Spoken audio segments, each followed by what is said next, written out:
We are live. Welcome back. Macroverse and friends and everyone else, welcome back to Tiny's Universe this week. My apologies for missing you last week, and I am so very jealous because, God, we had Matt on and I completely missed out. So I'm excited to be back. Honestly, I have no idea what's coming up because I have missed quite a bit, and I am excited to jump into this week and see what we can pry out tonight. What do we have here?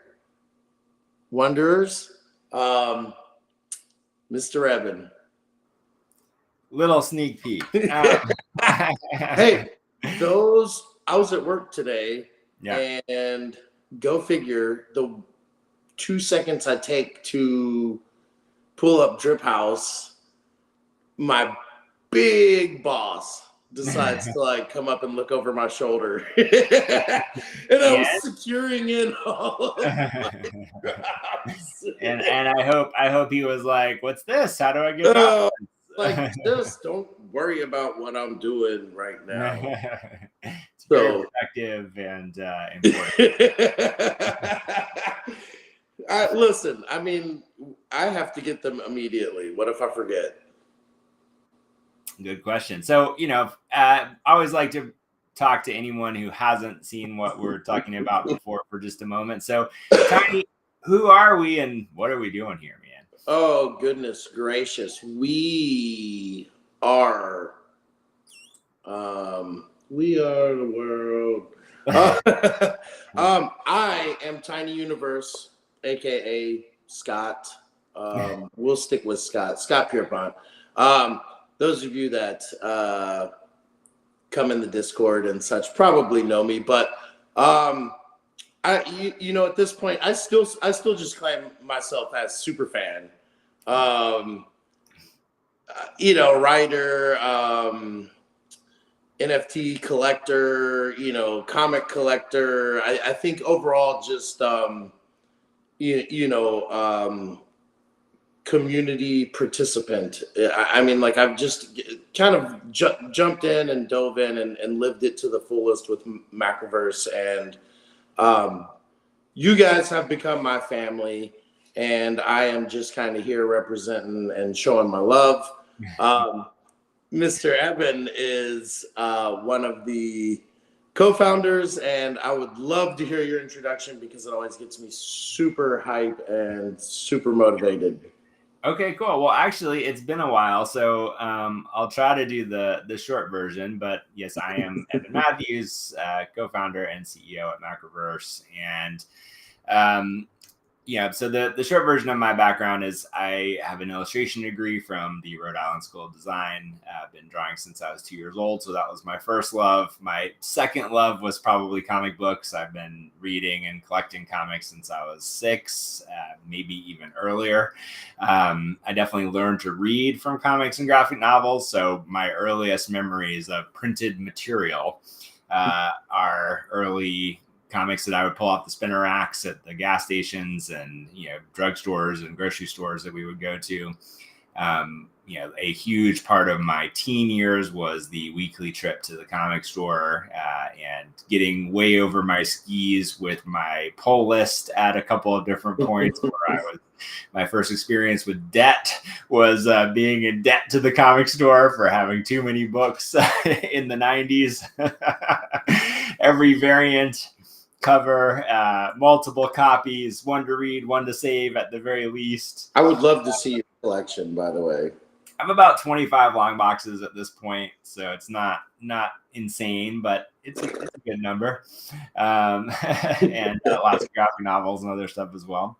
And so, I thought I was going to grow up to draw comics. That was my ambition going to art school. And one of my mentors, who is as a result, kind of one of the most important, influential people for me in my career, is a comic artist named Brian Stallfries. he said when I was in school, you're at arguably one of the best art schools in the country. If you want to draw comics, by all means, you'll be able to do that when you come out, but take advantage of being there, learn everything you possibly can, and then see where that leads you. And so it really gave me a kind of freedom to just soak up everything that I could. So I ended up doing printmaking and animation and a little bit of filmmaking and, all kinds of different things that led to, collaborating with other departments, and we did some interesting projects. Total side note, I will try to find this as an artifact that I could share. We made a television pilot when I was a sophomore in college for a comic book TV show, comic themed TV show. I still can't believe that actually doesn't exist, and I think this show would still be a really cool show. So we'll see where that goes, but it's actually very cool. And little cameo from Seth MacFarlane, creator of Family Guy, in that pilot as well. So lots of kind of fun in those years. And then I popped out of art school, and instead of ending up drawing comics, I started a branding and media agency, which I had for a decade. So this was at the point where Flash was taking over the web. We kind of not quite pioneer, but we found our sweet spot kind of in the world of high-end interactive web development. Did that for a bunch of years. And then in the course of that time, met one of my 3 co-founders in Macroverse, a gentleman named Adam Martin. Adam and I became friends first, but he was coming up in traditional film and television on the production side. So my first trip to like a real movie set was going on Transformers, the first Michael Bay Transformers that Adam was working on. And over a bunch of late nights and, drinks of whiskey and so forth, like we got to be very close and started working together on a couple of different scripts. We actually wrote a couple of scripts together. One of them got optioned, which was kind of our first taste of kind of success in the entertainment Hollywood, side of things as creators. And it led to kind of a late night, revelation conversation, which I'm sure people have had various versions of their own flavor of this, where you're like, oh my god, like this thing that I thought I was doing, it's actually not quite the thing that I want it to be. And so for us, that was realizing like we were both on these career paths which were doing well, but we were just going to be making things for other people for the rest of our lives, and we didn't want that. We wanted to make our own stuff. And so optioning that first script led to ultimately being at CAA, which is one of the big talent agencies. We did the whole like pitching TV shows and movies. We got a couple things that got really close to moving forward into, kind of being optioned and into production. And then the one in particular, which anyone that knows Macroverse might recognize, was a TV show that we wrote called Dead Town, which many years later would become our flagship comic property for now kind of the genesis of Macroverse. I said I was going to do the short version. That was a total lie. So I feel like this is the short version because now that just makes me ashamed. I feel like you're just super humble about it. I mean, like the long version. Gosh, trying to squeeze everything in.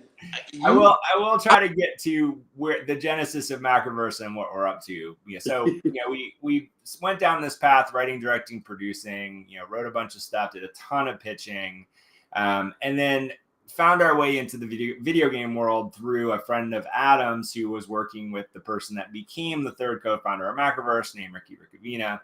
And the reason I bring them into this is because, we've now known each other. Adam and Ricky and I have known each other for well over a decade. Adam and I have known each other and been working together for over 20 years now, which I always feel a little crazy saying out loud. But, these are long-term friendships and working relationships. And so I think sometimes people talk about like their co-founders as their work spouses, and it could not be more true for us. We are a work throuple, and what's pretty amazing about that is we all bring, unique but very complementary backgrounds and skill sets to, what we were doing. So we found our way into video games. We were writing, directing, and producing game content initially with Ricky and then with some other companies as well. And we kind of found our home there for 10 years. So it's interesting kind of decades. The first decade, branding and media agency. Second decade, writing, directing, producing, mostly in gaming. And then kind of the segue from that to Macroverse was getting the chance to meet and then ultimately pitch and then ultimately produce a graphic novel for the Boondock Saints movie series. And so as the second sequel was coming out, I got introduced to Troy Duffy as the director and creator of those films. I immediately was like, this should be a comic series. And that's what brought me kind of back to comics creatively, not just as a collector, was making that series. And so we went through that process, had a very successful kind of indie book with Boondock Saints, and then came out of that. And I think this to me is, if I can be a little braggy, my superpower is being able to take all the different dots and experiences that I've had and somehow synergize them into something that often other people are not seeing, or have a slightly different take on, the things that people are doing and how that could be additive or changed or multiplied through a different lens. And so, out of doing all that stuff with comics, I had also had this background in gaming and, and user experience and web development. And so I immediately went to, I love comics. And this is actually, I totally lied about this being the short version. This is like the insight for me at that point was, there are so many creators, and I think it goes back to me thinking that I was going to be a comic artist and that I would meet other comic artists and getting to know more and more people in the comics world, working with 12 Gauge Comics to put out Boondock Saints, like putting all of that together. It felt weird to me that this medium and this thing that I loved, there were very few people at that time that were truly not just successful in like, oh, we know your name and we want your autograph, but successful in the sense of like, you created these things which, pre-MCU even were still driving a ton of bigger media. And the people that were at the source of that, the people that created those characters, those storylines, those original pieces of content, were not really participating in that success. And so you had a whole generation of comic artists, especially those that came before Image, and then weirdly those that came after Image. And that's a whole other side note. But weirdly, there's just like two generations of comic artists that are barely surviving and or maybe making a comfortable living, but certainly not getting rich making comics. And it's not all about getting rich, but it's like, you want to be able to do this thing that you love. You want to be able to like generate acclaim and, do the best work of your life. And then also be able to feel like you could take a weekend off and be with your family, like occasionally. Yeah. And there's a lot of people who have passion for this medium that have been the source material for some of the biggest franchises in entertainment and really have to question, can I take a week off? Can I, skip this convention because, there's something else going on, let alone what happens if there's an actual kind of life emergency. And so all of that, kind of came together with me, after Boondock Saints, feeling like, there's this emergent opportunity. And kind of the other thing happening right then was the release of the first generation iPad. And so that was the other thing that to me was like, now there's a device that feels perfect for digital comics. And I started really thinking about digital comics. We created what you could almost think of as the very, very, very first version of Macroverse was a digital comics reader for the iPad. And we released Boondock on there, and we released a couple of other 12 Gauge titles on there. And I tried at that point to try to get other creators, and it was less of a platform and more of a kind of like one-off series. So it was like, you'd have a separate app for kind of each series. And we were kind of in an iTunes world then. So it was like buying episodes, kind of 99-cent issues and, that sort of thing. And so kind of taking that model and that didn't work as well as we hoped it would, but it got our feet wet in developing, apps and understanding like some of that, how that worked. And we started to get some other creators on board. And then frankly, I think Comixology like really outmaneuvered everyone that was playing in the digital comic space and managed to just get all of the big companies on board. And so at that point, there wasn't enough of a belief or an understanding of, kind of what digital comics could and would be. And, we kind of ended up fizzling out with that first version of the product, or, the kind of the precursor to Macroverse. But what it did do is it actually created a kind of a whole process, a multi-year process for me of just trying to figure out what is the right format for digital comics. And so like that first version was still kind of a traditional comic page at that point, an iPad. And, somewhere around there, we started to see webtoons and the rise of like the scrolling format. We ended up making a bunch of other media for mobile content at that point as well. So, hooked up with a company called Yarn, which was an early pioneer in something called chat fiction, which was very popular for a while, about, I don't know, maybe 10 years ago now. And we did the first live action series on that platform and all kinds of other content. There's about 20 million views of the stuff that we produced on Yarn.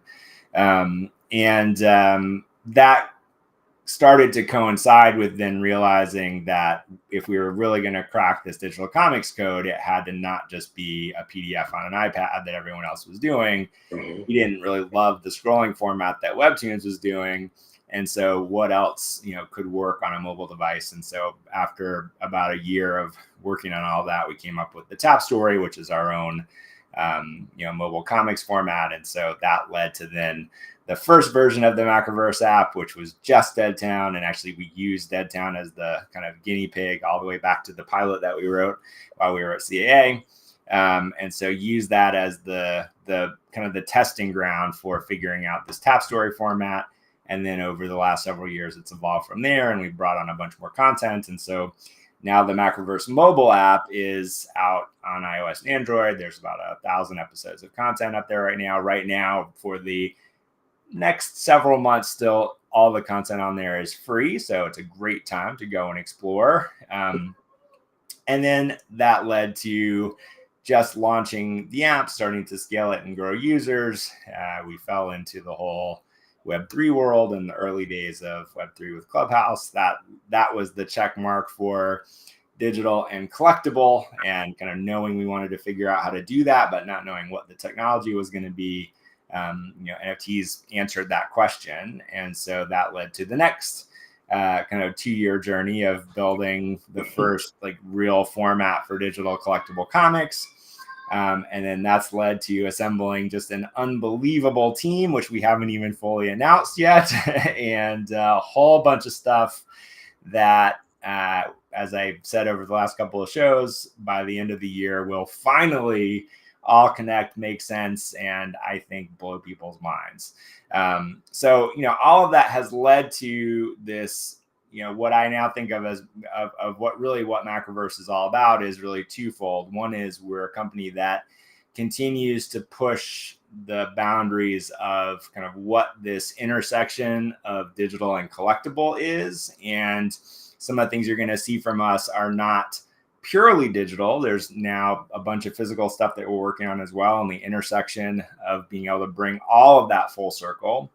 And also, I think the experience that we had in Web3 really gave us an interesting perspective on now taking a step back and saying, how do we take these technologies and some of the things that we learned about creating communities and the way communities kind of collect things, and how do we bring that back to the more traditional collector, so that we can create some experiences which kind of tie back into the gaming and everything else that we've done up to this point, so that we can kind of take some of all of what we've learned, bring it back together in sort of a familiar package with new superpowers, and tie our mobile experience and our Web3 experience and our gaming experience kind of all together into what we're now calling kind of version 3 of our platform, which is going to have all of those things contained kind of in one place.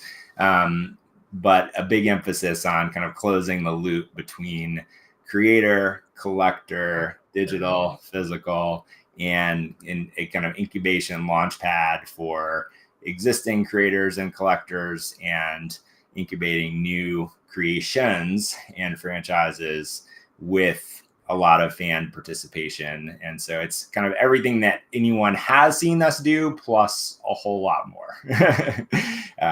Finally, that is where I will stop talking. So much more. I think Adam, in one of the like Macroverse sneak peeks, said it best, and he's like, the black magic behind Yes, the tiles. And that's what I feel like. It's like, that's what's yet to be seen, is like, yeah, that's, I don't know, there's so much coming. But with all of that, I meet a lot of people and I talk a lot about Macroverse, and I try my best to explain it in like layman's terms, just make it simple. For the last couple of years, I kind of had it down as like a digital media studio with like digital collectibles.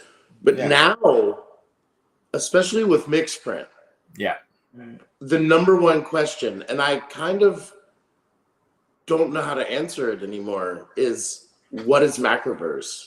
I think the easiest, I mean, for me, I'm actually kind of going back again, sort of, it's funny. I think we had to take a bunch of steps forward to actually choose to take a couple steps back. And so, I think more and more, I just talk about us as a next generation, comics company, or a next generation content company, depending on who we're talking to. And then, it's really about whatever we're building is doing something innovative, but familiar. And, it has, both a collectible component to it and a content component to it. And so creating great content, letting people choose to collect that content in various ways, and doing things that are both familiar, but also trying to push the envelope. And then the other way, which I think, things like Mixprint, and the other thing, which we're going to announce a little bit in the near term, is, there's all the companies that I admire most, and it's a lot of what I endeavor for us to be as a company, is the Lucasfilm ILM, kind of model. And what I mean by that is that, Lucasfilm, obviously the production company behind Star Wars, ILM became the best visual effects company, on the planet. One of 3 of the kind of top visual effects companies, that has ever existed. And all of what the reason ILM was born, the reason that they became, as successful as they became as a standalone company, was because here's George trying to make Star Wars, and he's like, crap, I need motion control cameras to be able to shoot, this Death Star, and I need to figure out model making because nobody else knows how to do it anymore, because they don't make these types of movies anymore. And so all of ILM was built based on, we're trying to make this thing, and we need this technology or this person or this process, and it doesn't exist, so we have to build it in order to make this thing. And I think there's a huge benefit to that, both in the team that ultimately has to be assembled in order to make that happen, and what can then come from that. And then, there's, just from a business perspective, you end up with multiple assets at the end of that process. So you have, both the thing, Star Wars, and the company that makes that thing, which can then be utilized in other areas as well. You get all the technology that gets developed in service of that. And for me, it's always been, if you can figure out how to build the team that you need to invent something to make the thing that you're trying to make, then that at least your own problem is being solved. And it's not a theoretical question of, here's this cool thing that I could make, I hope that it has some sort of usefulness, out there in the world. And that doesn't necessarily mean that there's a million other people that will find it as useful as I do, or that we will. We hope there are. But at the very least, as a starting point, it's like, here's a specific problem, here's a specific need that we need to figure out a solution for. Does that solution exist? No. Well, crap. But okay, great, because now we get to figure out, how to solve it, how to build it. So it's that model which, something like Mixprint falls into, which is, that kind of creative combination of creativity and technology that allows for Mixprint to exist and to do what it does. It falls into that, where it will both serve our own purposes and our own products, but can be a kind of standalone, kind of brand and product line in and of itself. And so I think those kinds of things, and then we'll ultimately have, multiples of those, are part of what I think ultimately makes the whole thing work. Yeah, I think that's what's exciting for me is not just knowing that, like you're ultimately making probably the coolest experience for digital entertainment out there, but the possibilities for onboarding and even just showing, like with the first Mixprint, and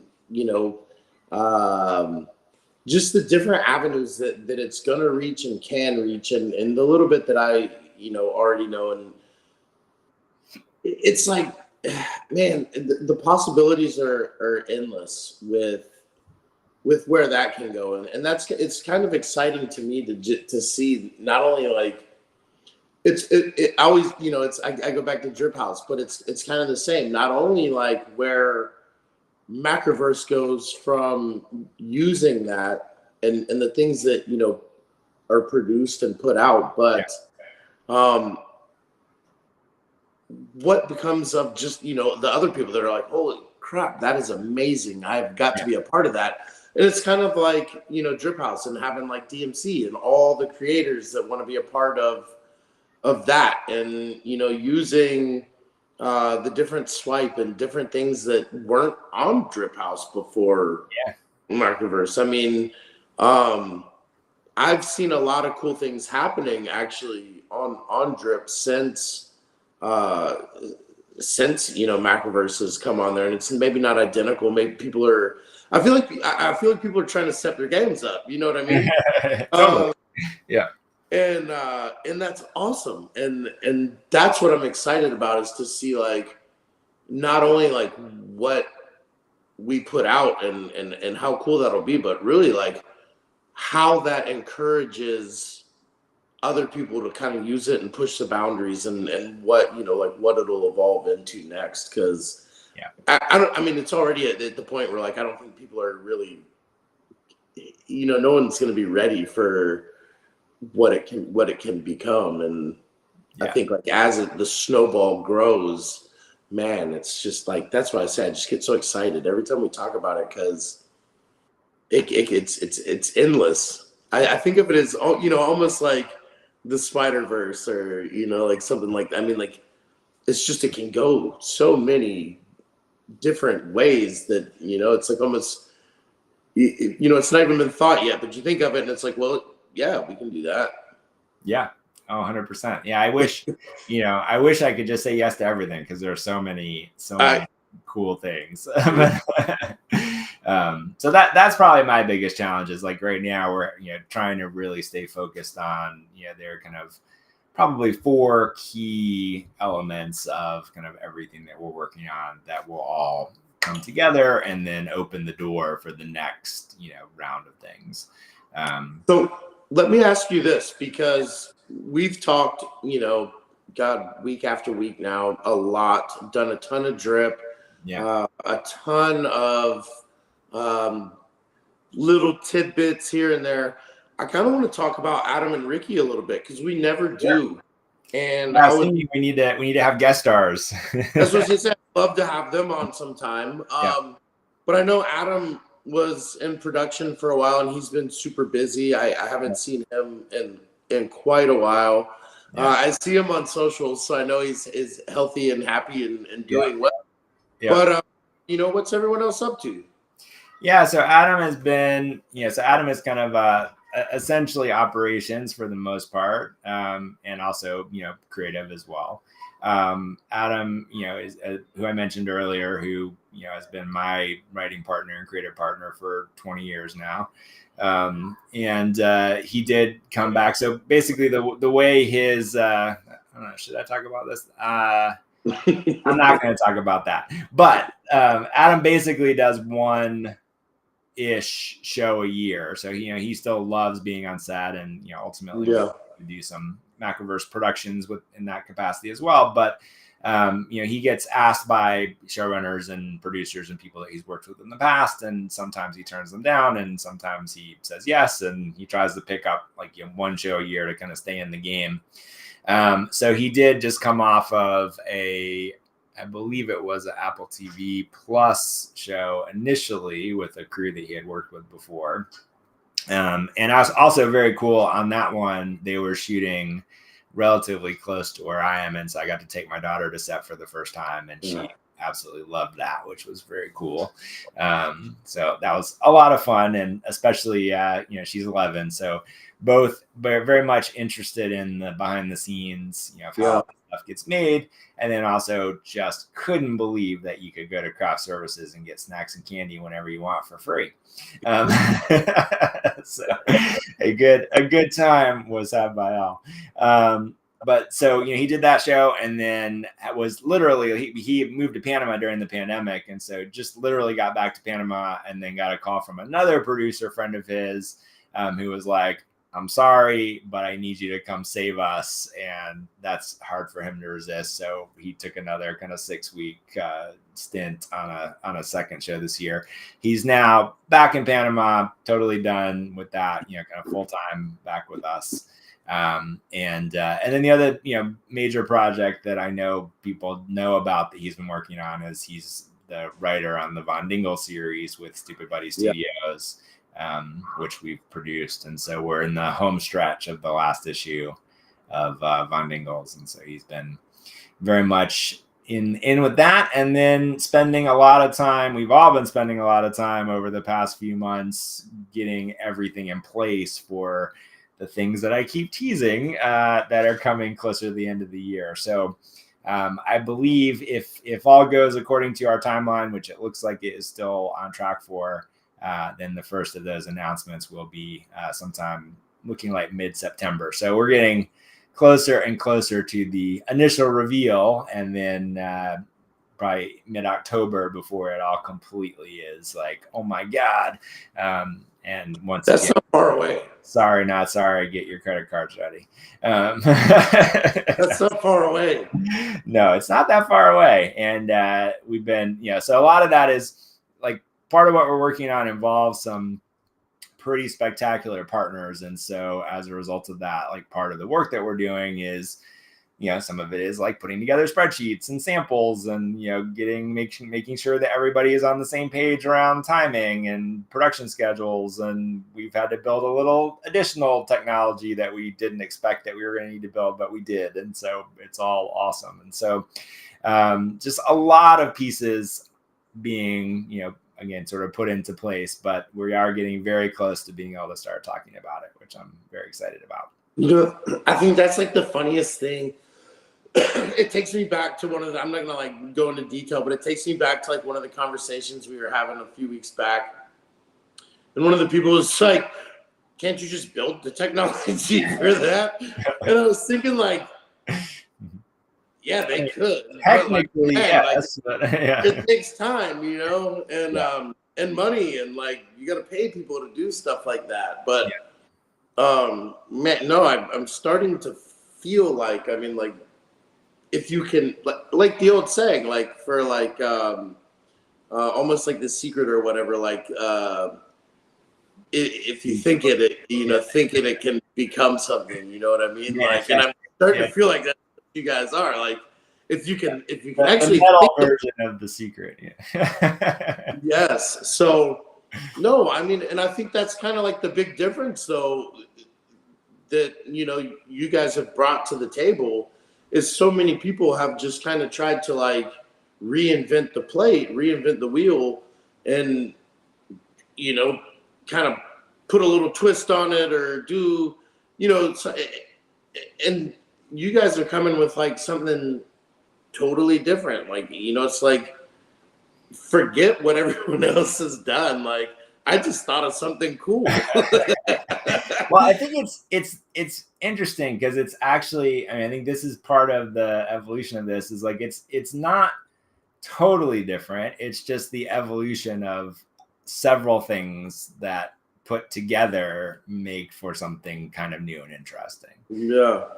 And then I think the other piece of it, which is always been at the core of why I wanted to do this, and a big part of why I feel like building Macroverse really is kind of my life's work. I didn't know it was called that for a couple of decades, but but it's all like the for me, like at least the story that I choose to tell myself and kind of the way I look at it is like it's all one continuum. Like I couldn't have gotten to this thing if I hadn't done this other thing, and I couldn't have gotten to the next thing if I hadn't completely failed with this other thing. And so it's like each of the steps, I think you can take the things that don't work as failures, or for me it's much more like the learning that I needed to be able to get to the next thing. And so a big part of this has always been for me like trying to figure out like what is the tools or the processes or the thinking or the creative or I think ultimately the combination of all of it that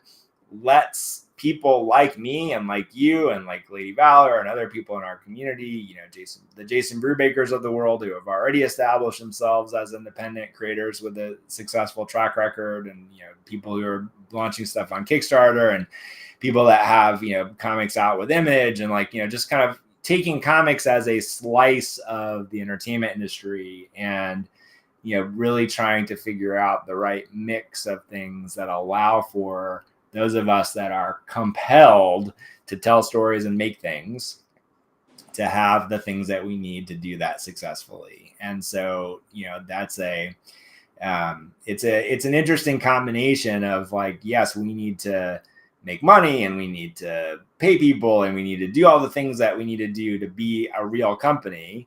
But at the same time, how do we keep the core? It's not even how do we, it's like it's important to me that we keep the core ethos of, at the end of the day, real success is helping our community, our collaborators, community members that choose to participate, like making these things not just make Macroverse a big company, but ultimately really do that because we helped a lot of other people find their own passion and success, and ultimately the combination of creative success and financial success. I think they have to come hand in hand. So it's one of the things that's been a little bit of a, not a shift, but a focal kind of a shift of the spotlight or the focus for me personally, is as we've been building this next set of tools and the next things that we're doing, also doing that specifically with a little small group of creators, so that we're making sure that the things that we're building are truly kind of serving not just the things that we want to build, but are custom made for different things that people are trying to do. And so I think that again will kind of be a collection of elements that will really help not just what we're trying to build, but a lot of what other people are trying to build as well. Yeah, for sure. Yeah.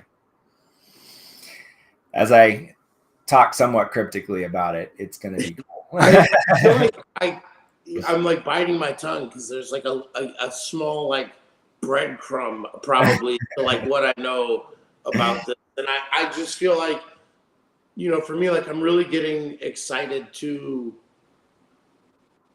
meet and learn more about a lot of the creators and artists and stuff like that. I know like as we did the anthology series and stuff like that, we did a short stint of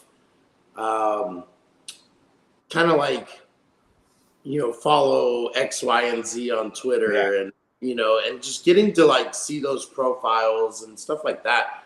I'm excited to see, these people that are kind of behind the scenes, and who all's coming to play, I guess, just see like, to the party. Yes, exactly. So, yeah. And again, like the other things that I kind of missed that I would love to like see again,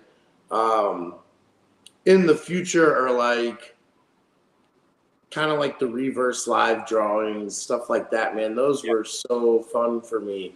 And then, especially seeing some of the work that went out to like Valor and, myself, some of the other people, those are some of the coolest moments for me. So, again, like getting to see those artists and spend the time with them, those moments, just make me really want to like dive in and collect even more. Yeah. Well, we'll make sure we bring some of that back soon. It's funny, when I was talking to Matt about jumping on, that was actually my first thought, is we should do it as a live drawing session as well. So next time I'll follow that instinct. But yeah, we have something really cool that we are gonna initially drop on Drip House, and I'm just trying to figure out a final file conversion challenge. But that's going to come to Vogu over the next week or so as a surprise, which I think is going to be really cool. So let's list them out now, because we've got what? We've got Vogu, we've got let's do the rounds. Yeah, so we'll do the rounds on Drip House. So right now the primary place to see the stuff that we're putting out is on Drip House. I'm here on the Wanderers channel. Wanderers have been a long-standing project in the kind of Web3 side of things. They're building an incredible game, and we're partnered with them to make a comic series, and actually have made the comic series that goes along with the game. The prequel to that is what we just released on Drip House. There are Wanderers exclusive editions, here on the Wanderers channel.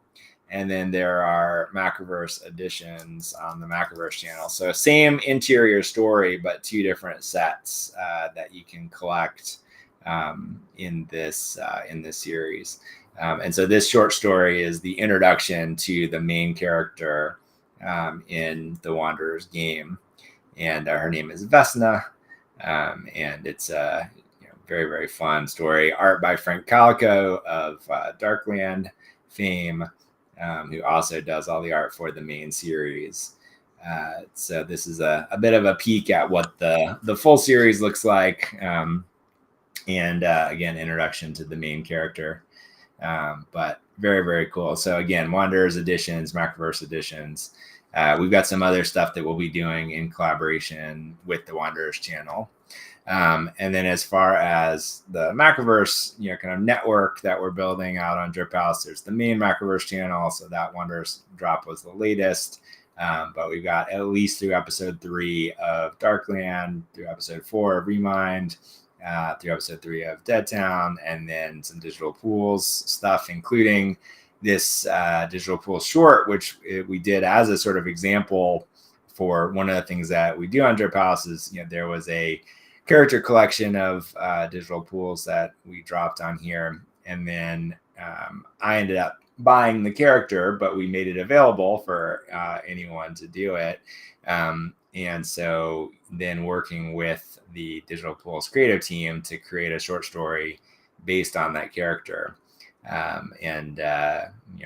What Matt ended up doing. So Matt, who was on last week, does the art for digital pools, and we ended up hiding a bunch of Macroverse little Easter eggs in here too. So you have to keep an eye out for what Macroverse universe characters there are, such as this Vogu right here. The digital pools in full effect. So all kinds of fun stuff. This is a Remind, exclusive on Macroverse from Jason Brubaker, who will also talk about, character cards for several of the series, PFPs for several of the series, and a bunch more stuff coming to the Macroverse channel. speaking of Jason Brubaker, Jason is one of the artists that we work a lot with and have all of his series as digital exclusives on Macroverse, with a new series coming later this year or early next year as well, including a brand new series as well as a continuation of one of his other series, which will be all new content. But one of my favorite artists and creators. So he's only done one drop so far, but there's more coming from him.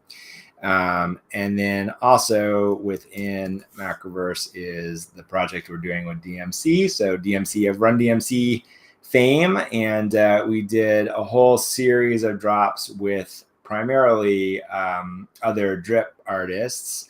And then we're in between kind of rounds of drops as the next batch of collabs are being readied to start releasing new DMC stuff as well. And then finally, our Vogu channel, which just had a new drop yesterday. And Vogu is also kind of an OG ETH PFP collection that we're now expanding the world and the universe with the original artist, Jason Trinidad.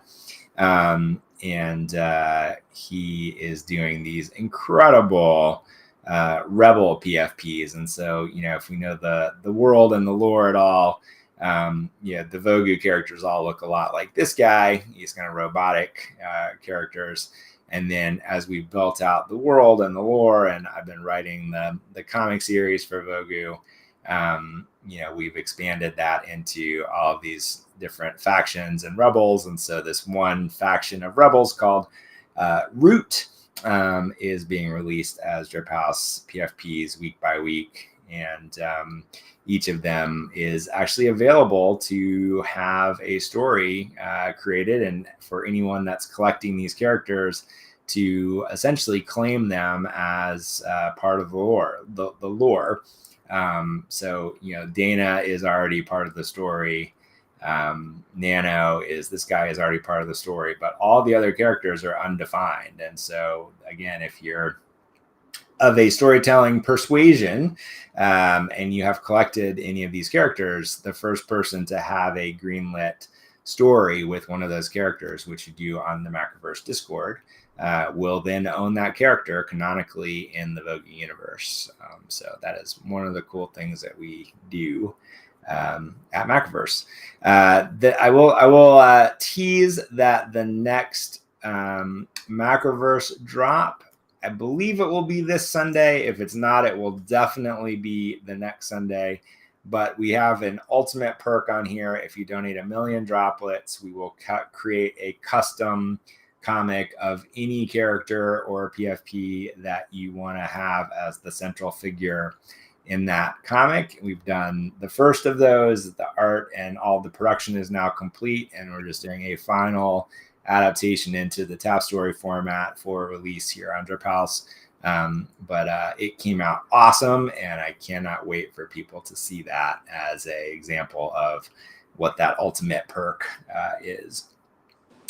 So that's probably this Sunday, if not the following, for sure. That's what the Drip House network looks like at the moment, with a couple more channels on the way. Not even stacked. It's so funny going through it. Like, some days I'm like nothing, and then it's like secure, like super macro drop. And those are the ones I apparently get caught playing around at work doing. There are worse things you could be caught playing around at work on. So. Yeah, whatever. Everybody needs a break once in a while. Exactly.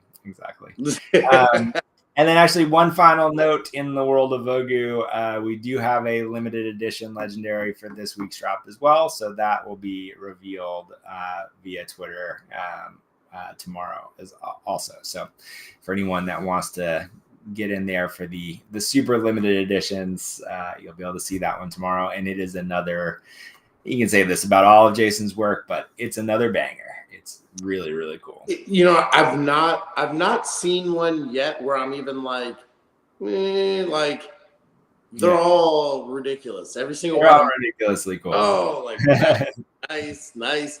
And I'm telling you, like, I'm really digging the backgrounds. Yeah. No, it's a really unique element. I can take zero credit for that. That's all Jason's brilliance. But I love that it gives it such a distinct, unique look. And one of the things one of the things we were talking about in the context of the story is like, making them kind of like wanted posters. And I don't think they quite have that feel to them. And I don't think they were meant to, but it gives them this kind of, character in front of a propaganda kind of feeling, it makes background, it which I inside. think is and I don't know if you can make this happen. I know I've tried to force this before, but it gives me like a broadside feel. And man, that would be a cool collab. It would be a cool collab. Absolutely. No, same. They have like almost like a rebel, like rise against like revolution kind of feel. And I feel like that's kind of like I never got that before until Drip House, and like you start to get this rebel cause, and it's like, oh, where could this go? Like that's I'm excited for the story there for sure, because it gives it a whole feel that I mean, from the original collection, it's just a whole nother angle you don't even think of. No, it's expanding the universe for sure, and that's something Jason and I have done quite a bit of talking about. Is just kind of where is this all going, and what are the nooks and crannies of it? And so I think when we do start to release like more of the comics too, I think people are going to really be interested. And Vogo is one that to me is a real standout for the potential to be a much bigger franchise. Yeah, I mean that's one of those. Even as an OG collection, kind of like GSA. I mean, it just. When you saw it, you knew it was like, man, there was so much more to it than just. There's a world. There's a world there. Yeah. Totally. I mean, that's this might be the kind of wrap up, but it's talking about like thinking about creating art and illustration and character design. And character design was always one of my particular loves, and I've had the chance to professionally design characters for games and animation and things over the years. And what you're trying to do as a character designer is suggest a story. It's not just a character that looks cool. It's like, you're trying to give particular elements, and even just choosing the way that a character is dressed, the way that they're, standing, their body language, like, you're trying to suggest a world that they belong to and a story that they're a part of. And that's, not the easiest thing to do with a single, headshot, but I think Jason has done it incredibly well. Collection. So, very cool. Well, I am gonna basically wrap up unless there's anything else you want to try to get me to talk about real quickly. Well, the only thing on my mind at the moment, and I want to give a shout out to DMC, and I want to say anyone in my area this weekend, Tampa Bay Comic Convention. Yes. MC will be there. He will. Yeah. And I hopefully will get to meet him. No, I just wanted to throw that out there. I'm super excited. I'm going to try to make it out there Saturday. That's awesome. I know he's going to be there, so I wanted to throw that out for anybody in the area that might see this. Definitely head out, because that I think for me is the highlight of the celebrity panel there for me. Well, and mention Macroverse and Drip House, and I'm sure that will get you at least a thumbs up or something. But but DMC is an incredible dude. Like, I am so happy that we get to work with them, and there's a lot more coming in that universe as well. So yes, definitely, if you have the chance, say hi, and if you give him the chance and he's got the time, he'll tell you some amazing stories from his incredible life story. That's for sure. So very, very cool. As always, follow Tiny Universe where? Well, what I would X, Twitter. I don't know. I still Yeah, call it Twitter. I'm not cool yet. Twitter. It's gonna be at Secret Agent Tiny. Very good. But I still say, again, the absolute best thing to do, regardless, especially if you want to talk to me or Evan, is it's coming to the Discord. Yeah. That's it, hands down. If you want, follow me, don't follow me. I love the follows. I love socials, but Discord is where you will be part of the family. Yep, 100%. So I'll say do both. Follow me personally at Evanverse. Macroverse is at Macroverse. If you're on Instagram at Macroverse HQ, we'll be ramping up more Instagram content here in short order as well. And then of course all the Drip House channels. There's a lot more coming to Drip House. And what I will say, teasing spoiler-ish alert, is that we really are building our system right now where we can recognize everything that you have done and do have done and are doing. Let's say it that way. I see Ralph Simpson in my head. Yes. So we'll be able to recognize everything you have done and everything you are doing and everything you will do within our system, and do some cool things with that participation information. So not only are you getting cool stuff on Drip House, but there will be a follow-on effect to that a little later this year. So with that, yes, come into the Discord, give us a follow, collect on Drip House. Put the Discord up, please, sir. Oh, yes. Discord.gg/Macroverse. And it is boom right there. And stay tuned, because we are getting closer and closer every week to some pretty exciting stuff that we can finally talk about out loud and out proud. So with that, everybody have a wonderful evening wherever you are in the world, and we'll be back same Macroverse time, same Macroverse channel, and in true Stan Lee fashion, enough said.